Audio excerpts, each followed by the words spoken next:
Hello friends, ఈరోజు ఈ వీడియోలో AP EAPCET 2025 notification for engineering, agriculture and pharmacy courses admission కోసం రిలీజ్ అయింది. ఈ నోటిఫికేషన్కి ఎంపీసీ స్టూడెంట్స్, బైపీసీ స్టూడెంట్స్, అలాగే ఎంబైపీసీ స్టూడెంట్స్ ముగ్గురు కూడా అప్లై చేసుకునే అవకాశం ఉంది.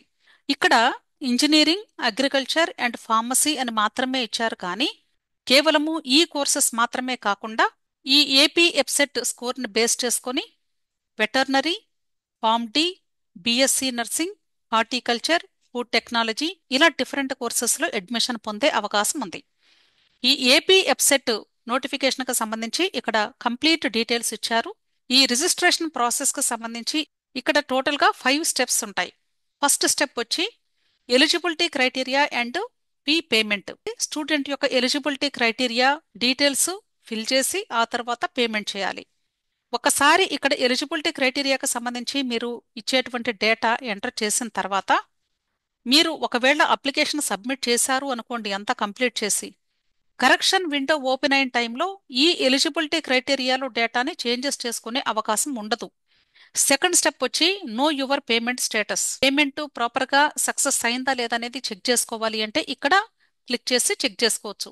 ఒకవేళ మీరు ఈ ఫస్ట్ స్టెప్ అయిపోయిన తర్వాత ఆటోమేటిక్గా అక్కడే పేమెంట్ సక్సెస్ఫుల్లీ అనే మెసేజ్ కానీ డిస్ప్లే అయితే స్క్రీన్ మీద, అప్పుడు ఈ సెకండ్ స్టెప్ మీరు చేయాల్సిన అవసరం లేదు. ఆటోమేటిక్గా ఫిల్ అప్లికేషన్ ఫామ్లోకి వెళ్ళిపోతారు. ఒకవేళ పేమెంట్ కానీ ఫెయిల్యూర్ అయితే అప్పుడు ఈ పేమెంట్ స్టేటస్ని తప్పనిసరిగా చెక్ చేసుకున్న తర్వాతనే మరలా మీరు ఈ ఎలిజిబిలిటీ క్రైటీరియా డీటెయిల్స్ ఎంటర్ చేసి ఫ్రెష్గా రిజిస్ట్రేషన్ ఫీ పేమెంట్ చేసే అవకాశం ఉంటుంది. సో ఈ ఫీ పేమెంట్ సక్సెస్ఫుల్గా కంప్లీట్ అయిపోయిన తర్వాత స్టెప్ 3లోకి వస్తారు. ఈ స్టెప్ 3లో ఈ అప్లికేషన్ ఫిల్లింగ్ చేయాల్సి ఉంటుంది. అప్లికేషన్ ఫిల్లింగ్ అంటే స్టూడెంట్కి సంబంధించినటువంటి కాంటాక్ట్ డీటెయిల్స్, అకాడమిక్ డీటెయిల్స్, అలాగే పర్సనల్ డీటెయిల్స్ ఇవన్నీ కూడా ఫిల్ చేయాల్సి ఉంటుంది. ఈ డేటా అంతా కూడా జాగ్రత్తగా మీరు ఫిల్ చేసుకోండి. తెలియకపోతే పేరెంట్స్ని అడిగి తెలుసుకుని అప్పుడు మాత్రమే ఫిల్ చేయండి. ఇక్కడ ఈ అప్లికేషన్ ఫిల్లింగ్ ప్రాపర్గా కంప్లీట్ అయిపోతే ప్రివ్యూ చూపిస్తుంది. ఆ ప్రివ్యూను డౌన్లోడ్ చేసుకొని ఒకసారి జాగ్రత్తగా చెక్ చేసుకొని ఆ తర్వాతే మీరు ఈ అప్లికేషన్ ఫామ్ని ఫైనల్గా సబ్మిట్ చేయండి. ఒకవేళ సబ్మిట్ అయిందా లేదనే డౌట్ వచ్చినప్పుడు ఈ స్టెప్ 4లో నో యువర్ అప్లికేషన్ స్టేటస్ మీద క్లిక్ చేసి మీరు మీ యొక్క లాగిన్ క్రెడెన్షియల్స్ ఎంటర్ చేసి అప్పుడు అప్లికేషన్ స్టేటస్ని చెక్ చేసుకోవచ్చు. ఈ అప్లికేషన్ ఫైనల్ సబ్మిషన్ అయ్యేంత వరకు కూడా అప్లికేషన్కి ఎటువంటి నెంబర్ కూడా ఇవ్వరు. కాబట్టి మీరు చేయాల్సింది ఏంటంటే ఇక్కడ ఫీ పేమెంట్ చేసిన వెంటనే ఇక్కడ ఫీ పేమెంట్కి సంబంధించి ట్రాన్సాక్షన్ ఐడి ఉంటుంది. ఐడిని ప్రతి ఒక్కరు కూడా జాగ్రత్తగా నోట్ చేసుకోండి. ఇది ఉంటేనే మీరు ఈ అప్లికేషన్ స్టేటస్ అయినా లేక పేమెంట్ స్టేటస్ అయినా చెక్ చేసుకోగలిగేది. ఇవన్నీ చెక్ చేసుకున్న తర్వాత ప్రాపర్గా కంప్లీట్ అయిపోయింది అనుకున్నప్పుడు ఇక్కడ ఈ డేటా అంతా కూడా ఫిల్ చేసిన తర్వాత ప్రివ్యూ కనిపిస్తుంది. ఆ ప్రివ్యూ మీద క్లిక్ చేసి మొత్తం అప్లికేషన్ మీరు ఎంటర్ చేసిన డేటా అంతా కరెక్టా కాదా చెక్ చేసుకోండి. అన్నీ కరెక్ట్ అయితే అక్కడ సబ్మిట్ లేదా ఫ్రీజ్ అని ఉంటుంది. దాని మీద క్లిక్ చేస్తే అప్లికేషన్ సబ్మిట్ అయిపోతుంది ఫైనల్గా. ఈ అప్లికేషన్ సబ్మిట్ అయిపోయిన వెంటనే మీకు స్క్రీన్ మీద అప్లికేషన్ నెంబర్ డిస్ప్లే అవుతుంది. అప్లికేషన్ నెంబర్ని జాగ్రత్తగా నోట్ చేసి పెట్టుకోండి. ఆ తర్వాత ప్రింట్ ఆప్షన్ ఉంటుంది అప్లికేషన్ డౌన్లోడ్ చేసుకోవడానికి.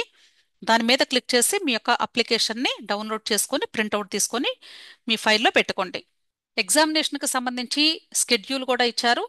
ఇక్కడ మీరు చూడొచ్చు, ఇదే ఆ స్కెడ్యూల్. అంటే ఇంపార్టెంట్ డేట్స్ అని ఉంది కదా, అదేనండి. మనకి అప్లికేషన్ సబ్మిషను మార్చి 15వ తారీఖు నుండి ఆల్రెడీ స్టార్ట్ అయిపోయింది. అలాగే ఇక్కడ ఏప్రిల్ 24వ తారీఖు వరకు వితౌట్ లేట్ ఫీ సబ్మిట్ చేసుకునే అవకాశం ఉంది. ఒకవేళ మీరు 24వ తారీఖు అంతకంటే ముందుగానే సబ్మిట్ చేయలేని పక్షంలో 1000 రూపీస్ లేట్ ఫీ కట్టి మే 1 వరకు సబ్మిట్ చేసుకునే అవకాశం ఉంది. అలాగే 2000 రూపాయలు లేట్ ఫీ కట్టి అప్లికేషన్ సబ్మిషన్ మే 7వ తారీఖు వరకు చేసుకునే అవకాశం ఉంది. ఆ తర్వాత ఎవరైతే ఇప్పుడు ఏపీ ఎప్సెట్కి అప్లై చేస్తూ ఉన్నారో ఆ స్టూడెంట్స్ మీరు సబ్మిట్ చేసిన అప్లికేషన్లో ఏదైనా మిస్టేక్స్ ఉంటే కరెక్షన్స్ చేసుకోవడానికి కూడా డేట్స్ ఇచ్చారు. మే 6 నుండి 8 వరకు ఇచ్చారు. క్లియర్. అలాగే ఒకవేళ ఇంకా ఎవరైనా స్టూడెంట్స్ కానీ అప్పటికీ కూడా అంటే అప్లికేషన్ కానీ సబ్మిట్ చేసుకుని ఉండకపోతే 4000 రూపాయల పెనాల్టీతో మే 12వ తారీఖు వరకు సబ్మిట్ చేసుకునే అవకాశం ఉంది. అలాగే 10,000 రూపాయలు పెనాల్టీ కడితే మే 16 వరకు సబ్మిట్ చేసుకునే అవకాశం ఉంది. అప్లికేషన్ కాస్ట్ వచ్చి చాలా తక్కువ, 600 రూపాయలు జనరల్ కేటగిరీ స్టూడెంట్స్కి, మిగిలిన స్టూడెంట్స్కి 550 రూపాయలు, 500 రూపాయలు ఇలాగే ఉంది. కాబట్టి అతి తక్కువ అమౌంట్తో మీరు సబ్మిట్ చేసుకునే అవకాశం ఉన్నప్పుడు అనవసరంగా ఎక్స్ట్రా అమౌంట్ కట్టి లేట్గా సబ్మిట్ చేయాలి అనుకోవటం దయచేసి ఎవరు కూడా చేయవద్దు. ఇక్కడ హాల్ టికెట్స్ని డౌన్లోడ్ చేసుకోవడానికి మే 12 నుండి అవకాశం ఉంది. Dates of AP EAPCET agriculture and pharmacy అంటే బైపీసీ స్టూడెంట్స్ ఎవరైతే ఉన్నారో వాళ్ళు, అలాగే ఎంబైపీసీ స్టూడెంట్స్లో కూడా అగ్రికల్చర్ అండ్ ఫార్మసీ కోర్సెస్కి అప్లై చేసుకునే స్టూడెంట్స్కి మే 19 20 ఎగ్జామినేషన్ కండక్ట్ చేయబడుతుంది. అలాగే date of preliminary key release agriculture and pharmacy courses వాళ్ళకి మే 21 కీ కూడా రిలీజ్ చేస్తారు, ప్రిలిమినరీ కీ. ఇక్కడ మీకు ఏదైనా కానీ క్వెరీస్ ఉంటే అవన్నీ కూడా సబ్మిట్ చేసుకోవడానికి మే 25 అన్నారు. ఆ తర్వాత ఇంజనీరింగ్ సంబంధించినటువంటి స్కెడ్యూల్ కూడా ఇచ్చారు. ఇంజనీరింగ్ కేటగిరీలో అప్లై చేసుకున్నటువంటి స్టూడెంట్స్ ఎగ్జామినేషన్ డేటు మే 21 నుండి 27 వరకు, కీ రిలీజ్ వచ్చేసి 28 అలాగే ఏదైనా ఛాలెంజెస్ చేసుకునే వాళ్ళు ఉంటే జూన్ 1 వరకు అవకాశం ఉంది. ఆ తర్వాత ఫైనల్ కీ రిలీజ్ వచ్చి జూన్ 5 రిలీజ్ అవుతుంది. సో ఇది కంప్లీట్గా ఏపీ ఎప్సెట్కి సంబంధించినటువంటి స్కెడ్యూలు. అలాగే ఇక్కడ ఇంపార్టెంట్ ఇన్స్ట్రక్షన్స్ అని ఇచ్చారు. ఇంపార్టెంట్ ఇన్స్ట్రక్షన్స్ కూడా ప్రతి ఒక్కరూ కూడా డౌన్లోడ్ చేసుకొని చదవండి. అంతేకాదు NCC merit list, CAP merit list, sports and games merit list, Bharat scouts and guides GO, list of sports and games, అలాగే local status of students migrated from Telangana to AP అన్నారు. అంటే ఏపీ ఎప్సెట్లో ఈ కేటగిరీస్ వాళ్ళకి reservations ఉన్నాయి. కాబట్టి ఈ కేటగిరీలో students ఎవరైతే ఉన్నారో వాళ్ళు అప్లికేషన్ పెట్టేటప్పుడు జాగ్రత్తగా మీ యొక్క కేటగిరీ పెట్టుకుంటున్నారా లేదనేది చెక్ చేసుకోండి. ఎందుకంటే స్పెషల్ కేటగిరీ రిజర్వేషన్ ఉంది కాబట్టి జాగ్రత్తగా మీరు ఈ కేటగిరీస్లో దేనికి సంబంధించిన వాళ్ళైతే దాన్ని మీరు అప్లికేషన్ పెట్టేటప్పుడే చూజ్ చేసుకోండి. క్లియర్?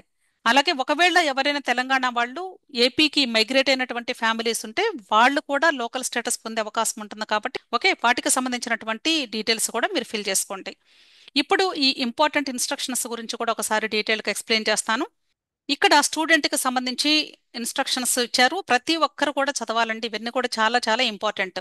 ఫస్ట్ వన్ వచ్చేసి స్టూడెంట్ హాల్ టికెట్ని డౌన్లోడ్ చేసుకుని ఆ హాల్ టికెట్తో పాటుగా ఇప్పుడు మీరు ఫిల్ చేసేటువంటి ఈ ఎగ్జామినేషన్కు సంబంధించినటువంటి సబ్మిట్ చేసినటువంటి అప్లికేషన్ ఫామ్ను కూడా డౌన్లోడ్ చేసుకొని దాని మీద స్టూడెంట్ యొక్క పాస్పోర్ట్ సైజ్ ఫోటోగ్రాఫ్ని అంటించి అక్కడ గెస్టెడ్ ఆఫీసర్తో కానీ లేదా మీరు ఇంటర్మీడియట్ చదివినటువంటి కాలేజీ ప్రిన్సిపల్తో కానీ సంతకం చేయించుకొని స్టాంప్ వేయించుకొని తీసుకొని వెళ్ళాలి అని చెప్తున్నారు.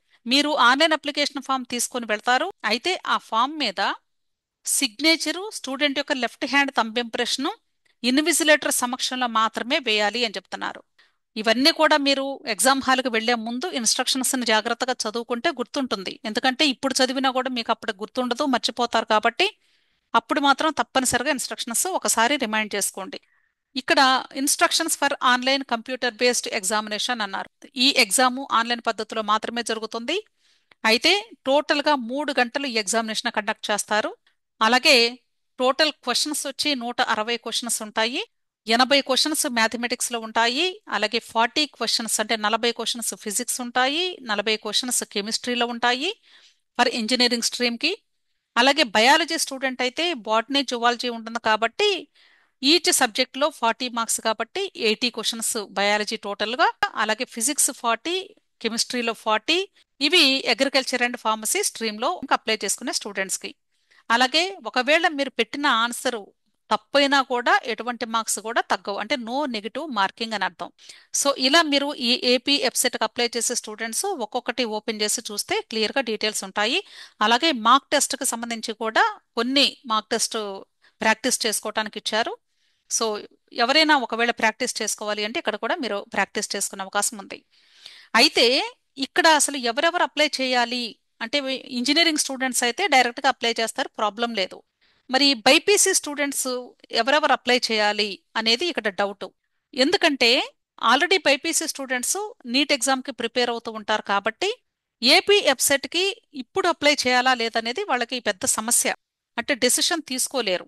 అసలు ఇక్కడ ఏ ఏ కోర్సెస్కి ఎలిజిబిలిటీ ఉంటుందో కూడా వాళ్ళకి అవగాహన ఉండాలి. ఫస్ట్ నీట్ ఎగ్జామ్ ద్వారా కేవలము ఎంబీబీఎస్, బీడీఎస్ అండ్ ఆయుష్ కోర్సెస్లో మాత్రమే అడ్మిషన్ పొందే అవకాశం ఉంటుంది. అలాగే ఆల్ ఇండియా కోటా కౌన్సిలింగ్లో సపరేట్గా పార్టిసిపేట్ చేసి వెటర్నరీ కోర్సెస్లో కూడా కొన్ని కాలేజెస్లో మాత్రమే, అంటే కొన్ని సీట్స్కి మాత్రమే మీకు అక్కడ అడ్మిషన్ లభిస్తుంది. కానీ ఓవరాల్గా చూస్తే కేవలము ఎంబీబీఎస్, బీడీఎస్ అలాగే ఆయుష్ కోర్సెస్కి మాత్రమే నీట్ స్కోర్ అనేది హెల్ప్ అవుతుంది. ఈ 3 కోర్సెస్లో మీరు పార్టిసిపేట్ చేయాలి అనుకున్నప్పుడు యూజువల్గా స్టూడెంట్స్ ఎంబీబీఎస్కి హైయెస్ట్ ప్రయారిటీ ఇస్తారు. ఎంబీబీఎస్ రాని పక్షంలో బీడీఎస్కి ఎక్కువ ప్రయారిటీ ఉంటుంది. ఆ తర్వాత ఆయుష్ కోర్సెస్ని సెలెక్ట్ చేసుకుంటూ ఉంటారు. ఈ సందర్భంలో ఈ ఏపీ ఎఫ్సెట్ ఎంతవరకు హెల్ప్ చేయొచ్చు స్టూడెంట్కి అనేది ఆలోచిస్తే, అంటే బీడీఎస్ మంచిదా, ఆయుష్ కోర్స్కి వెళ్ళటం మంచిదా, లేదా agriculture, veterinary, pharmacy, PharmD, BSc nursing ఈ కోర్సెస్కి వెళ్ళటం మంచిదా? స్టూడెంట్ ఎటు తేల్చుకోలేక కన్ఫ్యూజన్స్లో ఉంటున్నారు. అయితే ఇక్కడ నేను చెప్పదలుచుకున్నటువంటి విషయం ఏంటి అంటే గత సంవత్సరంలో జరిగినటువంటి ఇన్సిడెంట్స్ని బేస్ చేసుకొని చెప్తూ ఉన్నాను. అంటే ఇప్పుడు మీరు ఆల్రెడీ నీట్ ఎగ్జామినేషన్కి ప్రిపేర్ అవుతూ ఉన్నారు. మీకు ప్రాక్టీస్ టెస్టుల్లో కూడా ఎంత స్కోర్ వస్తుంది అనేది యావరేజ్ స్కోర్ మీకు ఒక ఐడియా ఉంది. కాబట్టి మీకు మీ కేటగిరీలో సీట్ వచ్చే అవకాశం ఎంతవరకు ఉండొచ్చు అనేది కూడా లాస్ట్ ఇయర్ డేటాని బేస్ చేసుకొని కట్ ఆఫ్ స్కోర్స్ని మీకు ఒక అవగాహన ఉండే ఉంటుంది. లేదా ఇప్పుడైనా మీరు వీడియోస్లో చూసుకుంటే ఆ కట్ ఆఫ్ స్కోర్స్ అవైలబుల్గా ఉంటాయి. కాబట్టి దాన్ని బట్టి ఇప్పుడు మీకు వచ్చేటువంటి స్కోర్కి ఒక 100 మార్క్స్ లేదా 50 మార్క్స్ వేరియేషన్ ఉంటే ఈ స్టూడెంట్స్ తప్పనిసరిగా ఏపీ ఎఫ్సెట్ 2025కి మాత్రం ఖచ్చితంగా అప్లై చేసుకోండి. ఎందుకంటే నీట్ ఎగ్జామ్లో ఆ రోజు ఎగ్జామినేషన్లో మీరు ఎలా రాస్తారో అనేది క్వశ్చన్ మార్క్. అంటే ఇక్కడ 600 వచ్చినటువంటి స్టూడెంట్ కూడా రేపు నీట్ ఎగ్జామ్లో 600 తెచ్చుకుంటారని, లేదా 650 తెచ్చుకుంటారని, లేదా 550 వస్తుందని గ్యారంటీ లేదు. కాబట్టి సేఫ్ సైడ్గా ఏంటంటే బైపీసీ స్టూడెంట్స్ తప్పనిసరిగా ఏపీ ఎఫ్సెట్ 2025 నోటిఫికేషన్కి అప్లికేషన్ పెట్టుకుంటే మంచిది అని నా సలహా. ఎందుకంటే 2023తో పోలిస్తే 2024 కౌన్సిలింగ్లో జనరల్ కేటగిరీ స్టూడెంట్స్కి ఫస్ట్ రౌండ్ కట్ ఆఫ్ వచ్చి సుమారుగా 612 మార్కులు, 615 మార్కులు మధ్యలో ఉంది ఏపీ స్టేట్లో. అంతకుముందు 2023లో చూసుకున్నట్లయితే సుమారుగా 570, 580కి అక్కడ సీట్ వచ్చేసింది. సో అందుకని లాస్ట్ ఇయర్ 2024లో ఏం చేశారంటే స్టూడెంట్స్ ఆ రేంజ్ ఆఫ్ మార్క్స్, అంటే 2023 కట్ ఆఫ్ ప్రకారంగా వచ్చినటువంటి స్టూడెంట్స్ ఏపీ ఎఫ్సెట్కి అప్లై చేసుకోలేదు అసలు. అంటే నాట్ ఓన్లీ జనరల్ కేటగిరీ అండి, రిలివెంట్గా అదర్ కేటగిరీ స్టూడెంట్స్ కూడా చెప్తున్నాను నేను. సో ఎవరు ఏ కేటగిరీకి సంబంధించిన స్టూడెంట్స్ అయితే మీ యొక్క లాస్ట్ ఇయర్ కట్ ఆఫ్కి తక్కువగా ఉంటే మాత్రం ఖచ్చితంగా ఏపీ ఎఫ్సెట్కి అప్లై చేసుకోవటం మంచిది అని నా సలహా. ఒకవేళ మీకు నీట్ స్కోర్ మంచి స్కోర్ వచ్చింది అనుకోండి, అప్పుడు మీరు ఏపీ ఎఫ్సెట్ కౌన్సిలింగ్లో పార్టిసిపేట్ చేయాల్సిన అవసరం లేదు. ఎలాగో మీకు నీట్ ఎగ్జామ్ కంప్లీట్ అయిపోయిన తర్వాతనే ఏపీ ఎఫ్సెట్ ఎగ్జామ్ జరుగుతుంది కాబట్టి అసలు ఎగ్జామ్కి వెళ్ళాలా లేదో కూడా అప్పుడు డిసైడ్ చేసుకోవచ్చు, ప్రాబ్లం లేదు. అర్థమైందా? అయినా సరే ఎగ్జామ్ కూడా రాయమని నా సలహా. ఎందుకంటే మీకు టోటల్ కౌన్సిలింగ్ అయిపోయి చేతిలోకి సీటు వచ్చేంత వరకు కూడా దేన్ని నమ్మకూడదు, నమ్మలేం కూడా. ఎప్పుడు ఏ స్టేజ్లో ఎలా ఉంటుంది అనేది ఎవ్వరం కూడా ప్రిడిక్ట్ చేయలేము. సో దయచేసి ఏపీ ఎఫ్సెట్ 2025కి అప్లై చేసుకునే బైపీసీ స్టూడెంట్స్కి ఖచ్చితంగా ఈ విషయాలు తెలిసి ఉండాలి. సో మీరు తప్పనిసరిగా ఏపీ ఎఫ్సెట్కి అప్లికేషన్స్ పెట్టుకోండి. ఇంట్రెస్ట్ ఉంటుందా లేదా అనేది తర్వాత, జాయిన్ అవుతామా లేదా అనేది తర్వాత నిర్ణయించుకుందరు. అర్థమైంది అనుకుంటున్నాను. అలాగే ఇంకా మీకు ఏదైనా డౌట్స్ ఉంటే వీడియో క్రింద కమెంట్ బాక్స్లో కమెంట్ చేయండి, తప్పకుండా వాటిని క్లారిఫై చేయడానికి ట్రై చేస్తాను. అంతేకాదు ఈ నీట్ ఎగ్జామినేషన్కి సంబంధించి, అలాగే ఏపీ ఎఫ్సెట్కి సంబంధించి, ఇంజనీరింగ్కి సంబంధించి ఐఐటి జేఈ ఎగ్జామ్స్ ఇవి కూడా రాస్తూ ఉంటారు. కాబట్టి మీకు ఎటువంటి గైడెన్స్ కావాలి అన్నా టెలిగ్రామ్ గ్రూప్ ఉంది. టెలిగ్రామ్ గ్రూప్ లింక్ నేను వీడియో క్రింద డిస్క్రిప్షన్లో ఇస్తూ ఉన్నాను. ఆ లింక్ని క్లిక్ చేసి మీరు గ్రూప్లో జాయిన్ అవ్వడానికి ప్రయత్నించండి. విష్ ఆల్ ది బెస్ట్ అండి. మీ ఫ్రెండ్స్ కూడా షేర్ చేయండి ఈ వీడియోస్, తప్పకుండా వాళ్ళకు కూడా హెల్ప్ చేసిన వాళ్ళు అవుతారు. అలాగే ఎవరికైనా ఒకవేళ మీకు పెయిడ్ కౌన్సిలింగ్ కావాలి అంటే ఈ అప్లికేషన్ పెట్టుకోవటం తెలియదు మాకు, అలాగే నీట్ అప్లికేషన్స్ పెట్టుకోవటం మాకు తెలియదు, కౌన్సిలింగ్ హెల్ప్ కావాలి, ఇలాంటి వాళ్ళు ఎవరైనా ఉంటే కానీ, అంటే కౌన్సిలింగ్ ప్రాసెస్ వరకు ఎవరికైనా హెల్ప్ కావాలి అంటే ఇక్కడ ఇచ్చినటువంటి ఈ మొబైల్ నెంబర్లో మీరు నన్ను కాంటాక్ట్ చేయవచ్చు. సో మీ యొక్క రిక్వైర్మెంట్ని వాట్సాప్ మెసేజ్ ద్వారా తెలియజేయండి. నేనే మీకు కాల్ బ్యాక్ చేసి మాట్లాడతాను. విష్ ఆల్ ది బెస్ట్ అండి. వీడియో నచ్చితే లైక్ చేయండి, మీ ఫ్రెండ్స్ కూడా షేర్ చేయండి. అలాగే నా ఛానల్ తప్పకుండా సబ్స్క్రైబ్ చేసుకోండి. Thank you.